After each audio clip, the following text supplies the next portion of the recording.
पुराने समय की बात है। गांव में धनीराम नाम का एक किसान रहता था। उसके पास 4 लड़के थे। धनीराम अपना घर चलाने के लिए खेत में कृषि कार्य करता था, लेकिन धनीराम के चारों लड़के बहुत ज़्यादा आलसी थे। वह कभी भी खेतों में काम करने के लिए नहीं गए थे। वह सारा दिन अपना समय गांव में इधर उधर बैठकर बिताया करते थे। एक दिन धनीराम अपनी पत्नी से बोला कि आज तो मैं जिंदा हूँ, तो सब कुछ सही चल रहा है। मेरे बाद कौन खेती करेगा? हमारे बच्चों ने तो आज तक खेतों में कदम तक भी नहीं रखा है। धनीराम पत्नी ने इस पर कहा, कोई बात नहीं, धीरे धीरे ये काम करने लगेंगे। इसी तरह से धीरे धीरे समय गुजरता जा रहा था।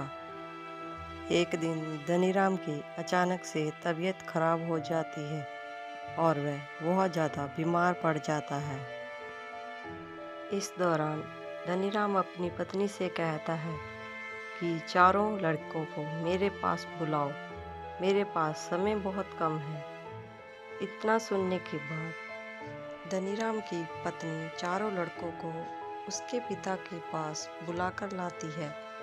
धनीराम इस बात से बहुत ज़्यादा चिंतित था कि उसके बाद उसके लड़कों का क्या होगा। इसलिए उसने अपने चारों लड़कों को अपने पास बैठाकर कहा कि मेरे पास जितना भी कमाया हुआ धन है, मैंने वह सारा अपने खेतों के नीचे दबाया हुआ है। जब मैं इस दुनिया में ना रहूं तो मेरे बाद तुम खेतों में से दबाया हुआ सारा खजाना निकाल कर आपस में बांट लेना है। इतना सुनने के बाद धनीराम के चारों बेटे बहुत खुश हुए। इसके कुछ समय बाद धनीराम की बहुत ज़्यादा बीमार होने की वजह से मृत्यु हो गई। धनीराम की मृत्यु के कुछ दिन बाद उसके चारों बेटे खेत में दबे हुए खजाने को खोजने के लिए निकल गए। खेत में पहुंचने के बाद चारों बेटों ने पूरा खेत खोद डाला, लेकिन उसमें से किसी को भी खजाने जैसा कुछ नहीं मिला। इस बात से वह चारों बहुत निराश हुए और उन्होंने घर आकर अपनी माँ से कहा कि पिताजी ने खेत जो खजाने के बारे में बताया था वह एक झूठ था। हम चारों ने पूरा खेत खोद डाला, लेकिन हमें खेत में कोई भी खजाना नहीं मिला। ये सुनकर उसकी माँ बोली कि तुम्हारे पिताजी ने अपना पूरे जीवन में ये घर और खेत ही कमाया है।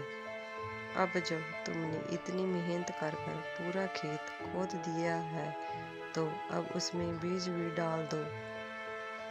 इसके बाद चारों बेटों ने खेत में बीज बो दिया और माँ के कहे गए अनुसार खेत में समय पर पानी और खाद डालने लगे। समय बीतता गया है और कुछ समय बाद खेत में फसल तैयार हो गई।